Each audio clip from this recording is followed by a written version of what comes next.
back in Delhi University or back in school also, like we did get the marks, we did get some feedback, but here we get like solid feedback.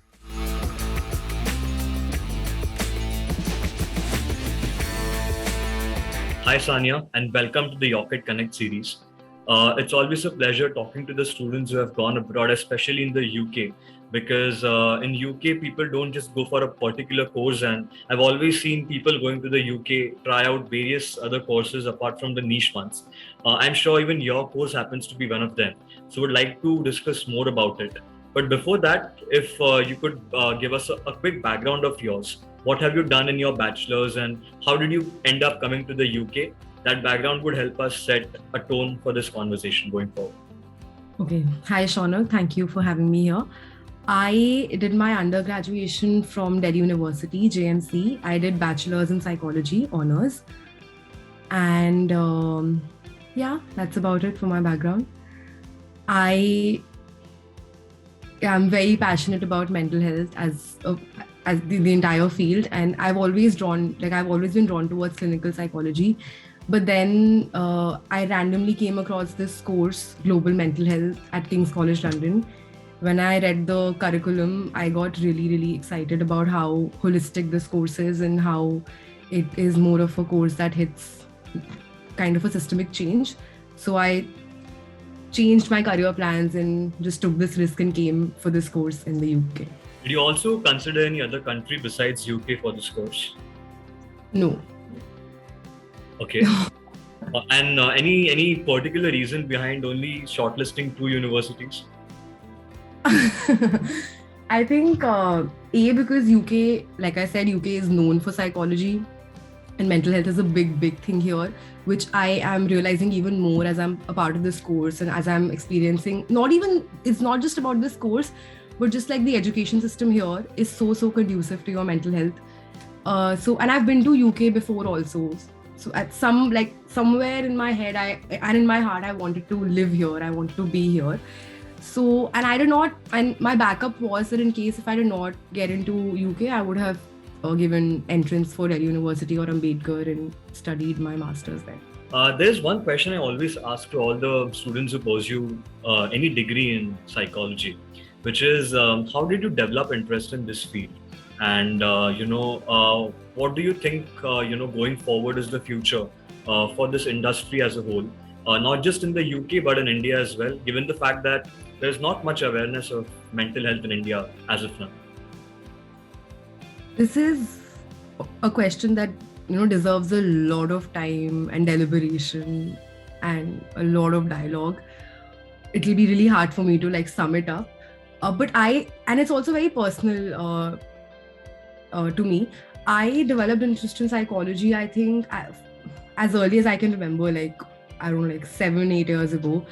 And I studied psychology in 11th and 12th. I struggled with mental health concerns. I have OCD diagnosis. I have depression. I've dealt with depression in the past. And I think it just came very, very naturally to me. As soon as I got to know that there's something as psychology, and there's something as studying human behavior, studying about mental health, about how health is not just physical health, but also mental health.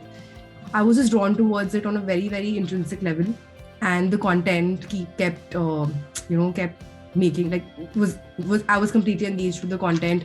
Then of course, I think experiential learning was the key for me.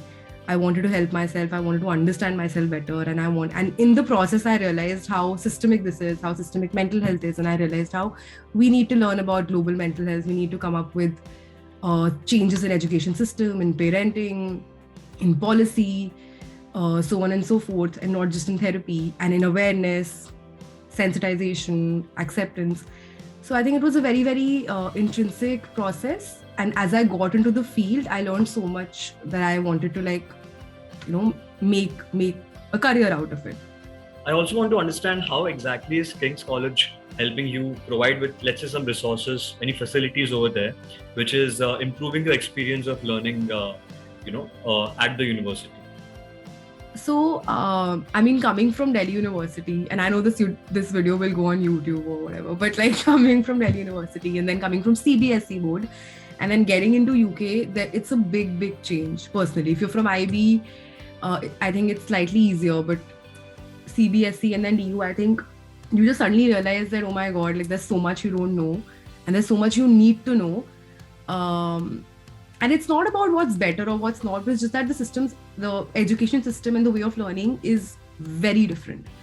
But what I particularly, I think will always remember about King's College London or just the education system in the UK is the support that they provide to the students. Me being somebody who struggles with mental health difficulties, I can vouch for the fact that there is ample support. There is so much support when it comes to disability support, student services. They're so active. So you need extensions, you need learning support, you need technological support. It's there. They are so very prompt with their mails, very prompt with the support you need, and the professors are like the very kind, non-judgmental people. So I feel like the whole institution feels safe, and it allows you to like work at your own pace, which I think is so beautiful. Like you can choose when to, if you have certain difficulties and you provide evidence for it, you can work at your own pace. You can give assignments, you can have extensions, you can take support. And and the feedback, and that is one thing. And second, what I found particularly helpful was the feedback that we get, which I think back in Delhi University or back in school also, like we did get the marks, we did get some feedback, but here we get like solid feedback. So we know how to improve, and like we just get grades and then we get like 2 pages long feedback for what was good, what was not good, and it's very, very constructive that way. I want to understand, the conception is that your course is always a theory heavy course. Is this a true statement? And if yes, do you ever find it very stressful to go through all the theory and assignments? And does it also give you time to balance it out with any sort of extracurriculars, anything on the weekend? So are you able to balance it with all of this? I would not call this course very theory driven, honestly, because everybody in psychology, and specifically now with global mental health, and we have to learn statistics, so that gives you a break out of the theory part. Also, I feel like what I particularly like about this course is that it's what I like and also kind of dislike sometimes, because you cannot copy, you cannot plagiarize. I mean, you should never plagiarize. That is one thing. They're very, very strict about plagiarism, very, very strict about it. So you can't do that. But what I'm getting at is that so for example, I had an assignment on like I was free to design an intervention, a mental health program for any affected population.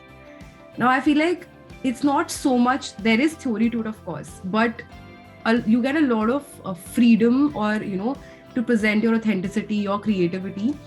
So it is fun. It is fun that way. It's not just so much theory, and I think it also depends on the way you're being tested, right? So it's not just like exams that you're giving and you cannot ratify things. So it's all very application based. Even the exams that we get are super application based, and that's of course a challenging part. But then again, it's not about learning. I mean, it's not about remembering in memory so much as opposed to like actually putting it into practice in your own mind and learning from it. I want to understand what kind of roles can one progress into after completing this course? Is it like you join a particular organization, or could you be an individual practitioner? And also, what are you planning to do going forward? Okay.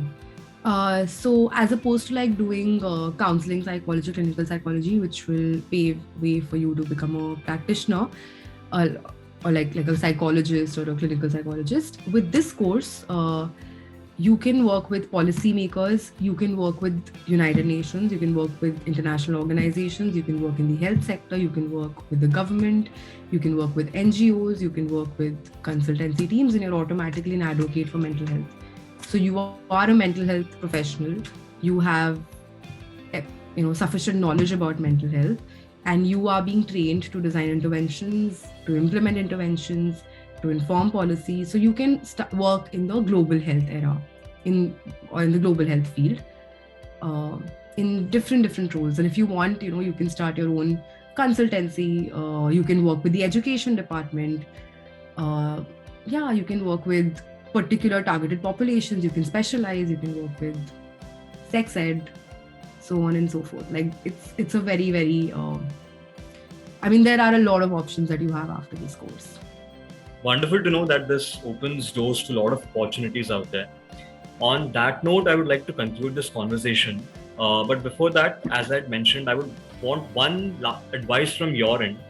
This advice is from Sanya to all the people back in India who are planning to pursue a similar course either in the UK or anywhere else abroad.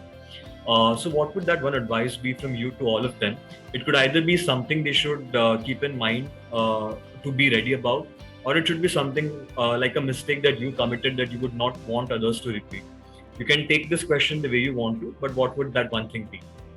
Just to, like, before I answer this question, just to add like a line or two, that if you all are interested to, work for systemic change in mental health or like at a global level, and if you all resonate with the fact that you don't want to get into therapy specifically, but want to work with mental health interventions in particular areas and go to grassroots levels and do research work and come up with solutions, go for this course.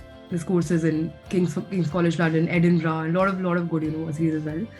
And I think it's a 10-year-old course or something, but it has great things to offer. People from this course are now getting into WHO, working with the UN, etc., working in their own, working in their own areas. So I think it's a great course if you resonate with this idea and if you want to get into this field. My advice, which is going to be very, very personal, very, very simple, but so important for me, is that start working on your procrastination, because it's not going to get you anywhere. Like, I think one thing that I kind of could have done better, and now I'm attempting to work on myself, is the fact that discipline is so important. Like, you can be passionate about something, as you can be really passionate about working in mental health or doing XYZ course, but you need to get discipline in your system, routine in your system, to be able to succeed or to be able to effectively manage your degree. Otherwise, I'm sure you'll end up doing the degree, you'll end up completing it, but it'll be too much stress. So to kind of enjoy the city, enjoy your space, and not get into panic attacks every other day, I think my choice is that it's high time that if you're going for a master's program in the UK or like elsewhere, discipline is the key. And it sounds like a very, very funny answer, but trust me, it's so important that just dividing your work and making sure that you're doing your readings in the right time, so that you're not overloaded with stuff, and because it gets really, really difficult and then you panic and then you're not productive. So just a little bit of discipline from the beginning is going to take you a long, long way.